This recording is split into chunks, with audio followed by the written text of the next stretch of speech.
Good days, ladies and gentlemen, my brothers and my sisters. Mo kí gbogbo yín pátápátá. Ẹ kú dédé àsìkò yìí, ẹ kú dédé ìwò yìí o. Ọlọ́run tó ní èmi náà kò ní fi yín lẹ̀, kò ní fi mí náà lẹ̀. Yóò máa jú wa ṣe o láṣẹ Ìdùmarè. You are highly welcome to this great online Yoruba online tutorial. Ilé dáadáa, ilé àlùbáríkà, learn to end up. Kẹ́kọ̀ọ́ kó là lóyọ̀, kẹ́kọ̀ọ́ kó ṣoríire, kẹ́kọ̀ọ́ kó fèrè jẹ̀kọ́. I goes by the name Onígbọ̀rọ̀. Òun náà lórúkọ mi o. Onígbọ̀rọ̀ tí ń buni ní òkèlà ẹ̀ má lè jẹ tán nínú àgbéfọ́kọ́ dání ìgbà rẹ̀. Mo dé lónìí láti wá fi mímọ́ kún mímọ́, láti wá fi mímọ́ kún mímọ́ oníkálùkù pátápátá. In this great video of today, I will be talking basically on triangle of wealth creation.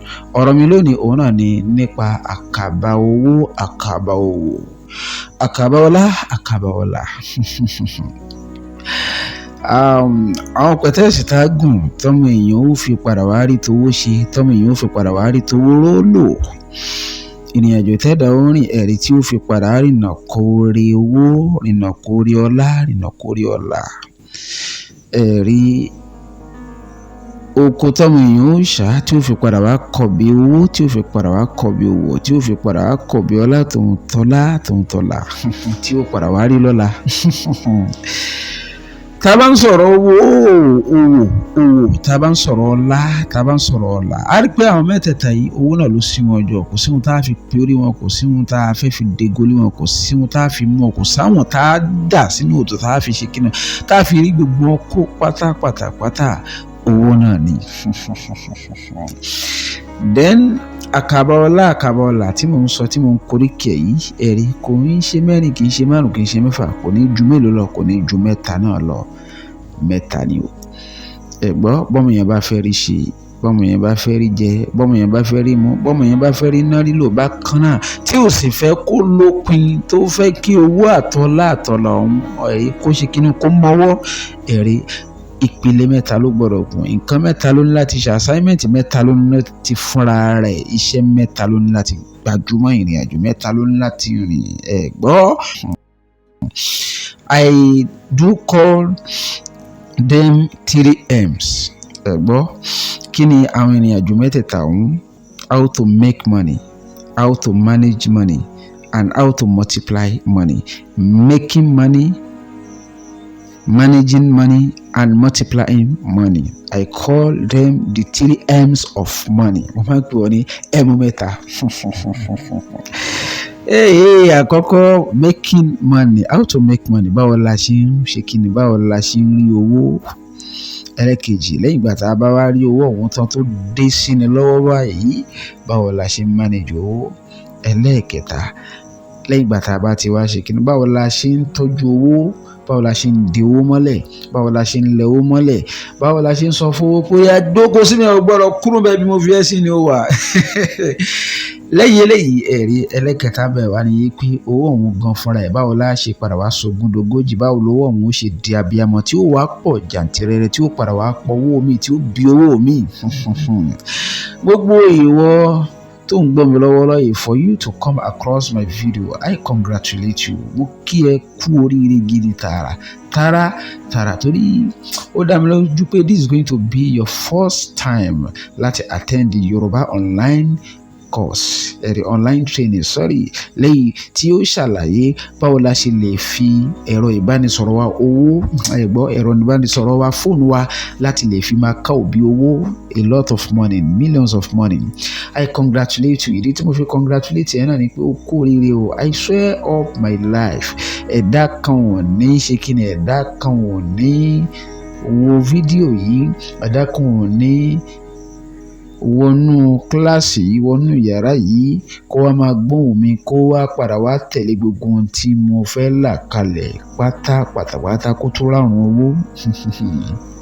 kò sí bó ṣe lòun kórè ìwọ tó ń gbọ́ mi wallahi tallahi mo fi ọlọ́run bá mi bọ́ra ọlọ́run ló dá mi lójú débẹ̀ o ó bẹ̀rẹ̀ sí ní rí bá ti ṣe ó bẹ̀rẹ̀ sí ní ọ̀rọ̀ rí gbà o kò sí bó ṣe lè ṣe bó ṣe lè tẹ̀lé ọ̀rọ̀ mi àfikún orí tiẹ̀ mọ́ àfikún orí tiẹ̀ ṣe kí máa lọ pinnu ẹja kọ́kọ́ bọ́ síbi àfọ́nrán àkọ́kọ́ òun náà ni making money àwọn èèyàn máa sábà sọ̀rọ̀ wọn máa sọ pé owó kọ́ ni gbogbo nǹkan lóòótọ́ àwọn Yorùbá náà ló tún wá padà lọ́rọ̀ ẹ̀rí wọn tún máa sọ pé owó ló ṣe ohun gbogbo. Money may not be everything in life, yes, but you need money to do everything in life. So bó ṣe rí nìyẹn owó wà very very vital owó wà very very important ohun tá a gbọ́dọ̀ pè ní nǹkan nítorí pé Ọlọ́run tó ní wá gan bá bàbàrà rẹ̀ àwọn náà gbọ́dọ̀ bàbàrà rẹ̀ a gbọ́dọ̀ pè ní nǹkan.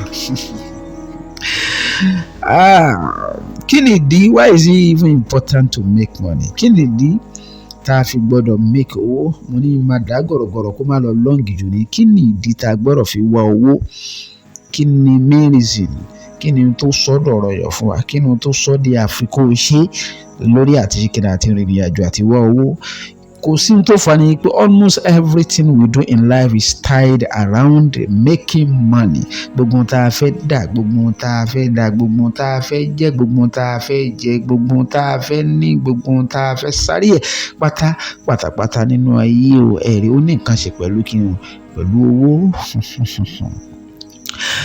Torí pé right from when we were born láti ìgbà tọ́mọ èèyàn ti dénú ayé tá a ti sọ sínú ayé ẹ gbọ́ láti nílò owó nù ẹ gbọ́ láti nílò owó ìgbà tá a wà lọ́mọ òpóǹdó títí tó fi wá di pé à ń dàgbà bọ̀ díẹ̀díẹ̀ ẹ̀rí kò sí ohun tí a fi pèlò ìgbésí ayé wa tá a fi ń rí ṣe tá a fi ń rí lò bí ṣe kí ni bí ìṣòwò torí pé àwọn kan bẹ wọ́n rán wọn ṣe kí ni wọ́n rán wa lọ léèwé àwọn kan bẹ wọ́n rán wa síbi iṣẹ́ àwọn kan bẹ wọ́n rán wọn lọ lé kéwú lóríṣiríṣi bẹ́ẹ̀ kò sí ohun tó fà á ju ọ̀rọ̀ nípa kíní ọ̀rọ̀ nípa owó yìí náà ni bákan náà jíjẹ wa mímu wa níná wa lílo wa gbogbo ẹ̀kọ́ láta ọ̀rọ̀ lórí kíni lórí owó ni. Money is very very crucial and important and I'm sure I don't even need to tell you this by now. Kò ní di kí n tó pọ̀ lórí eléyìí kò ní di kí n pọ̀ lórí ẹ̀ kò ní di kí n pọ̀ lórí ẹ̀.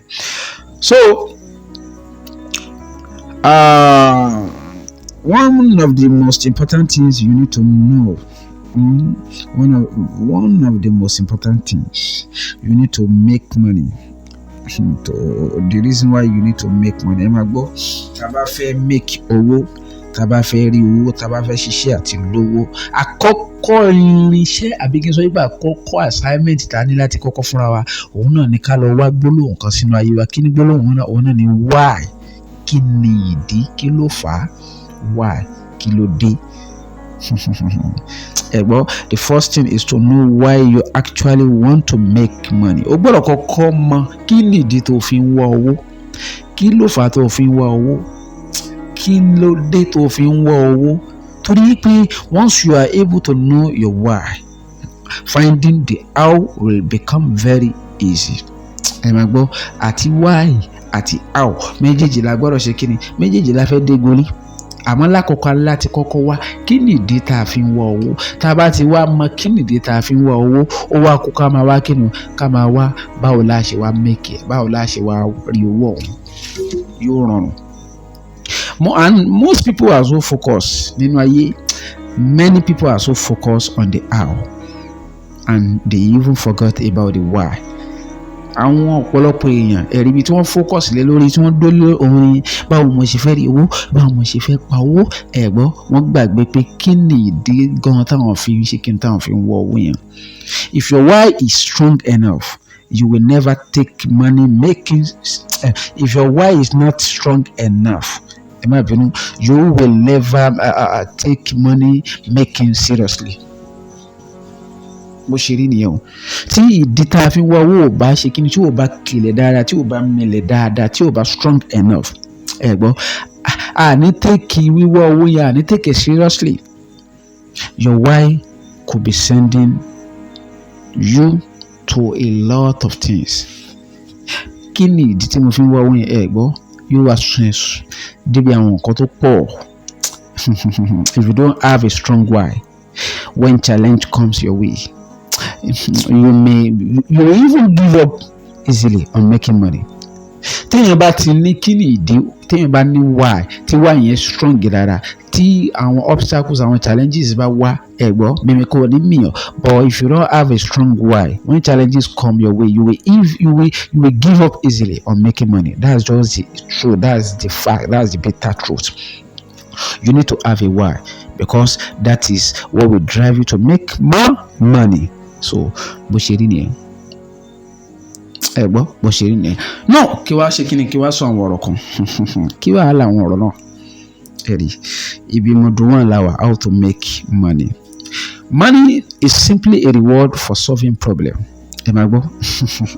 Money is simply a reward for solving problem. Kí máa pọ̀ lọ́rọ̀ ẹ̀rí, máa gé gbogbo ẹ̀ kéékèèké ni. Onígbà ọ̀rọ̀ mo ń bọ̀, mi ò tí ì dé.